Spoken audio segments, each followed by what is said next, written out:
Baruch haba, welcome. This is Messianic Moment Ministries, and I'm Stephen Bruck. Thank you for being here on this 12th day of February in the year 2021.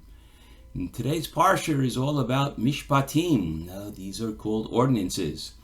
And these ordinances regard slavery, accidental death caused by someone else, other types of torts, and reimbursement for different types of personal injury and loss. There are also ordinances against witchcraft, sodomy, polytheism, and unfair treatment of people with financially less than yourself. We're also told about the treatment of people in general, such as fairness in the courts, avoiding mob mentality such as lynching, and respect for the property of others, even if they are your enemy. The final ordinances mentioned are regarding the Shabbat and the pilgrimage festivals.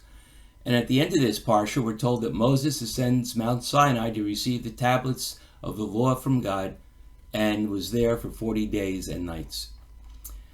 Now, there are basically three different types of laws within the Torah. There's mitzvot, mishpatim, and chukim. Now, the mitzvot, those are the laws that are really easy to understand, pretty much plain, straightforward, and we know why we're given them, such as, well, the law against murder.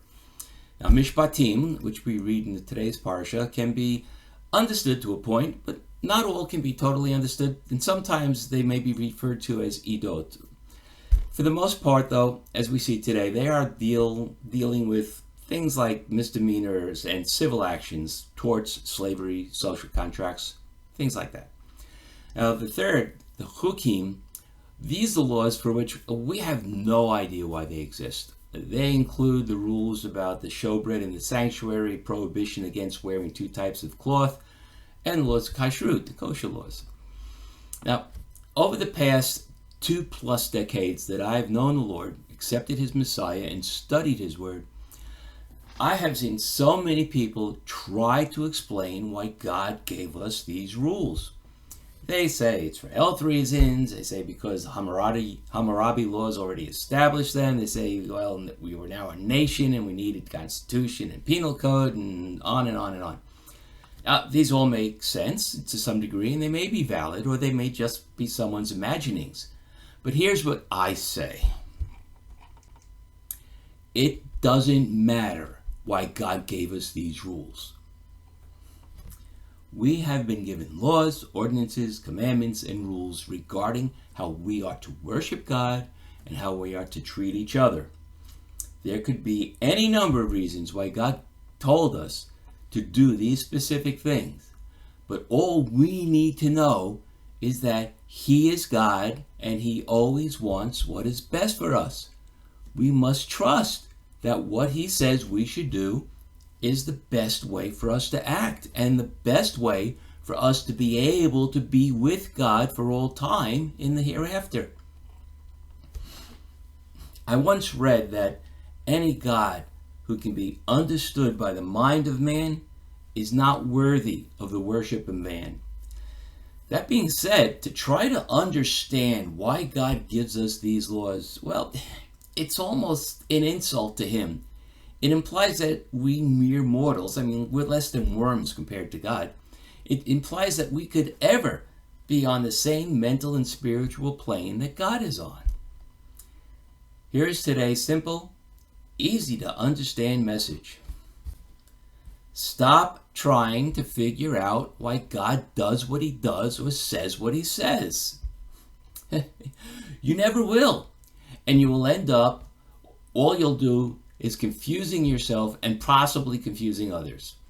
The only important thing to know about the rules we are told to obey that come from God is that they come from God. And if you can't trust Him enough to simply accept that and work within it, well, then you have some issues of faith that you really need to work on. Humans always want to understand the why of something, and I confess, I'm no different. My favorite TV shows are on the History and Discovery channels, especially how it works and how it's made. I love those shows. The problem with us humans is that once we understand how something works, we think we are better than the one who invented it. Oh sure, I can take a car engine apart and put it back together, explaining how all the parts work, but I didn't create it. I didn't have that idea, that origination of thought that saw the internal combustion engine and was able to fathom how it works, designing all the intricate parts and combining them in a way that made it function. And when we try to understand why God says what he says, we are doing that same thing, which leads into the sin of thinking we are as good as God. Hey, you want to know something? We aren't. So, if you are one of those who just have to know why God gave a specific instruction or regulation, please stop asking why and just accept that it is given for your benefit to help you become more holy and to secure your salvation. And, well, frankly, if that isn't good enough for you, then you will just have to live with disappointment because you will never understand God unless God himself comes down and tells you why. Oh, and one last thing. If he does tell you why, keep it to yourself because I don't want to understand why.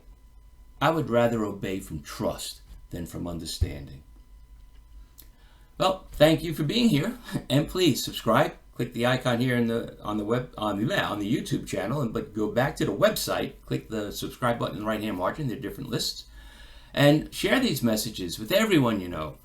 And remember, I always welcome your comments. So until next time, that's it for today. So lehitrot and Shabbat Shalom.